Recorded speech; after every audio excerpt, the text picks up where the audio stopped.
gudoomiyaha xisbiga mucaaradka ah ee u cid injineer Faysal Cali Waraabe oo maanta xarunta guud ee xisbiga u cid ku leeyahay magaalada Hargeysa kula hadlay telefishinka Hon Cable ayaa waxa uu ka hadlay taariikhda maalinta 1 Luulyo oo uu tilmaamay inay tahay maalin hoog aan shacabka Soomaaliland u haboonayn isagoo gudoomiyaha Faysal Cali Waraabe ee uu jeediyay madaxweynaha dawladda federaalka ah ee Soomaaliya Mudane Maxamed Cabdullaahi Farmaajo oo uu sheegay inuu ka been sheegayo taariikhda maalinta 1 Luulyo waxaan hubaa anuu qabaa 1 July inay Soomaaliland ku tahay maalintii hoog 1 July waxay noqotay maalintii madoobeed ee shacabka reer Soomaaliland xornimadoodii ay baabaaday ay hoos galeen maamul iyo awood juhala ah 1 July isku darka Soomaaliya wax ay ku shaqo lahayn sidoo sheegay ninkan aqalkiisu ilmaha shan jirka yahay Farmaajo SYL ma ahayn Soomaaliland SYL mamnuuc waa ka ahayd hadda laga tagi waayo magaalada Hargeysa ayaa aakhirkii 59 Sultan Abdullaahi Sultan Diiri oo la galan gashaday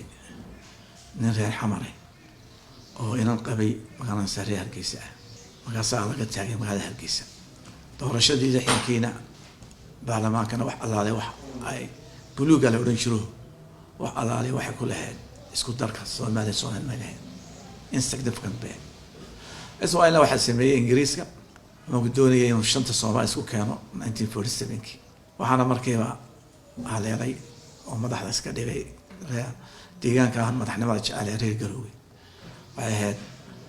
urur u shaqeeya Ingiriiska buu ahaa ama urur Soomaali magaca Soomaali ka shaqeeya dhaqdhaqaaqa Soomaali waxa ka bilaabtay Hargeysa Soomaaliland baa bilaabay shacbigana waxa ku kala filan dhulka la bixiyay reserve area aradiisi markaas ay tagaan salaadiintu ay tageen Ingiriiska xoolaha la iibiyo lagu tiirkoodii lagu iibiyo xoolaha saddex sultaan iyo laba nin ay arfaysalka Michael iyo ay israaceen Duba Cali Yare wixii loo tagay waxay dhulka reserve area markii soo noqday waxay yiraahdeen ma wadno reserve area waxaan wadnaa caalankii goonimadii walaynasi halkaas ka bilaabantay xarakada madax banaanida Soomaaliland dhinaca kalena gudoomiyaha xisbiga mucaaradka ah ee u cid injineer Faysal Cali Waraabe waxa uu ka hadlay dhalinyaro maalmihii la soo dhaafay deegaanada Soomaaliland ku sugan oo ku labisanaysay calanka dawladda federaalka ah ee Soomaaliya isagoo gudoomiyuhu dawladda Soomaaliland ugu baaqay inay talaabo degdeg ah ka soo saarto dhalinyarada ku labisanaya calanka Soomaaliya gudoomiyaha Faysal waxa uu si gaar ah u hambaliyay dhalinyarada magaalada Boorama oo maalinnimadii shalay ahayd soo bandhigay iyagoo ku labisan calanka Soomaaliland waxaana uu sheegay in ka xisbi ahaan ay dhalinyaradaasi u sameyn doonaan casuumad dhulkiina ba haysataan jaamacadii ba haysataan nabadgelyadii ba haysataan maanta waxaan isku eegno bal adiga waddankaaga jooga secondary haysa 17 jaamacad ka sameeyay jaaniska xor ah media xor ah ayaa inta Facebook la idinku yeero xama aqaadanaysan calankii laynagu dilay waxaan dawladda ka rabnaa in calanka Soomaaliya qofka qabta sharci laga soo saaro waa in xeer la soo saaraa qaabteedu ku caddahay yani way nagu diganayaa qofka maanta inagoo dalkeena haysana qaata calankii laynagu dilay ee diyaaradii nagu ku samaysan tahay inaga ayuu caarka inaynu waxba ahayn sheegay marka waxa leeyahay dhalinyarta dalkeena hajista haddaad tan wax ku noqon weydid meel kale wax ku noqon maysid wax guriga ka fiican ma jirto wax guriga kaaga fiican ma jiro adoo ku gaajooda oo xorriyad ku haysta ka fiican adoo dulli ku noolaa Soomaaliya way joogsi waxaan jecelahay iyadana in aad iyo aad u hambaliyo dhalinyartii reer Boorame eragay kiniga soo duulay Garowe dadka imaanaya dalkan reer Soomaaliya waa in loo sameeyaa iqaamad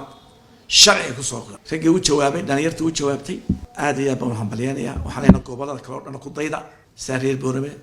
casuumadda waan u fidin haddaan xusbiyo nahay dhalinyartii reer Boorame in Hargeysa ugu yimaadaan oo casuunan doona insha Allah taala dalkiina wax ku diin sharaf ku diin jaaniskiina ku leedihiin martinimo wada aragta ku halka tagay maanta wada ku xamar jooga muxuu ku haystaa ya xitaa nasabadu la bedel abtirsimadooda la bedel maxay Somaliland ha noolaataan leenahay maantana waa maalin madow. Cabdijabbaar Maxamed Xuseen, telefishinka Home Cable, Hargeysa. abka Dahab Plus iyo casriyeynta adeegyada shirkadda Dahab Shell. Dahab Plus oo kuu fududeynaya isla markaasina kuu koobaya dhammaan baahiyaha adeeg ee eDahab, Dahabbay iyo adeegyada shirkadda Somtel. Mar kasta iyo mar kastaba ku isticmaal applicationka Dahab Plus.